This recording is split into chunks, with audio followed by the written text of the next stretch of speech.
이런 가운데 일본의 추가 보복 가능성 끊임없이 제기되고 있습니다. 구체적으로 어떤 업종인지 대안은 없는지 살펴보겠습니다. 강산 기자. 네. 현금화 조치 가능 시점인 8월 4일 이후 전후로 해서 일본이 추가 보복 나설 수 있다. 이런 경고가 나오고 있고 그래서 한일 그렇죠. 관계 다시 긴장 모드로 들어가는 상황 아니겠습니까? 네. 일본이 추가 보복을 한다면 어떤 카드, 어떤 형태가 될까요?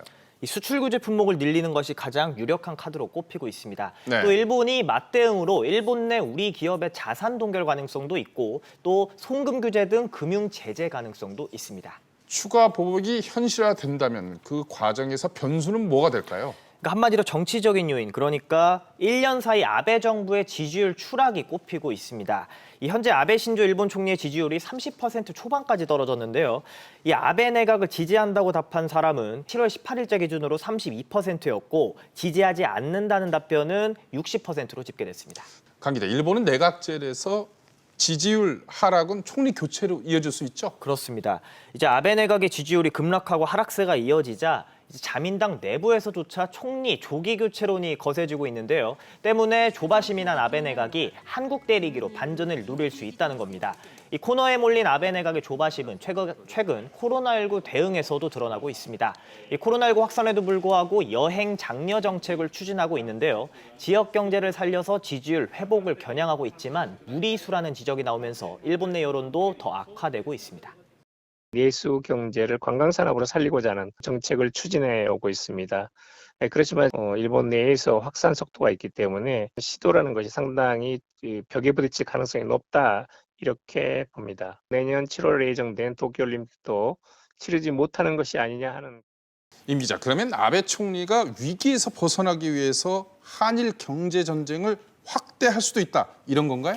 그렇습니다. 왜냐하면 그게 이제 내부 결속을 다지는데 뭐 그만한 좋은 재료가 없기 때문이다라고 볼 수가 있는 건데요. 그 전에도 네. 그런 일들이 여러 번 있었죠. 네. 뭐 멀리 보면은 반기문 유엔 사무총장이 총장 될 때 그 선거에서도 그렇게 우리를 반대하는 그런 얘기를 했었고 이번에 뭐 트럼프 대통령의 G7 참여 얘기 또 유명희 부부장의 WTO 출마 관련된 부분들도 마찬가지고요.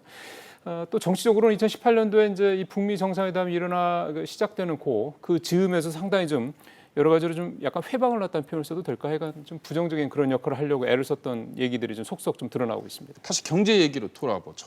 일본이 2차 추가 보복을 한다고 하면 어떤 업종이 타깃이 될까요?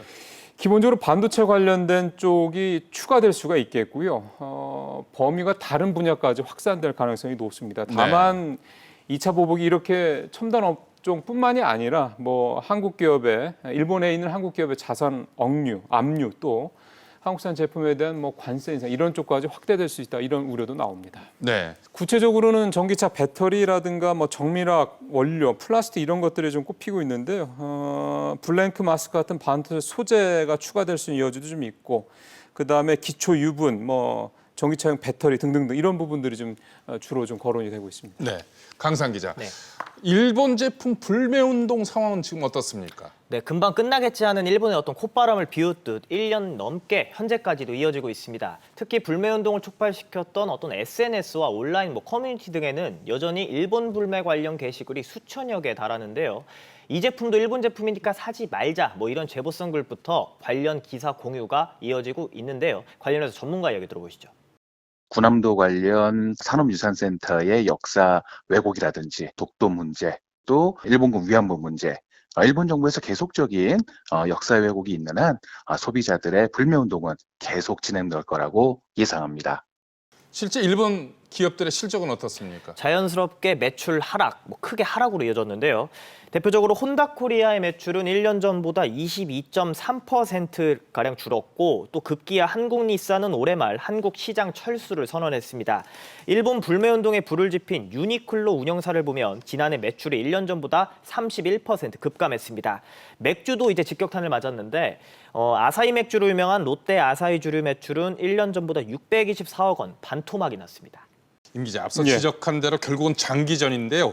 일본과의 소재, 부품, 장비, 독립전쟁에서 필승하기 위해 필요한 전략 뭘까요? 일단 우리가 갖고 있는 가장 큰 장점은 일단 자신감을 얻었다. 앞서 이제 문 대통령 얘기에서도 알 수 있는 그런 부분입니다. 결국 우리가 잘하는 게 뭐고 못하는 게 뭔지를 이번에 분명히 알았다라는 점. 그래서 이제 대비를 해 나가면 된다. 소부장 2.0 전략 같은 게 이해가 되겠죠.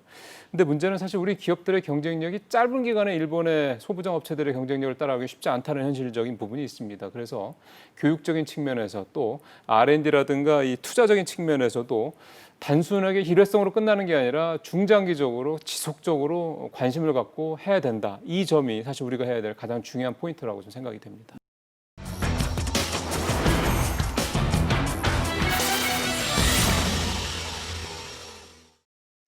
구매력 평가 기준 1인당 GDP는 명목 GDP에 물가와 환율을 고려한 겁니다. 지난 3월 OECD는 우리나라 구매력 기준 1인당 GDP를 4만 1,000달러가 조금 넘는 것으로 집계했습니다. 일본은 얼마나 될까요? 아마 5만 달러, 6만 달러를 예상하시는 분들 많을 겁니다. 4만 800달러가 조금 넘습니다. 우리가 일본을 앞섰습니다. OECD가 해당 통계를 작성한 지 50년 만에 처음 역전됐습니다. 물론 인구가 많아서 국가별 명목 GDP 규모는 일본이 우리보다 3배 정도 많습니다. 하지만 이제 일본이 우리 경제의 이른바 넘사벽은 아닌 것 같습니다. 일본을 무서워할 필요도 미워할 필요도 없습니다. 경쟁할 때는 경쟁하고 협력할 때는 협력하는 한일 관계가 됐으면 좋겠습니다. 아직 배워야 할 것이 많습니다. 배울 상대가 있다는 것은 좋은 겁니다. 한때 미국 경제를 위협했지만 잃어버린 20년에 갇힌 일본. 우리도 그런 상황을 경계해야 합니다.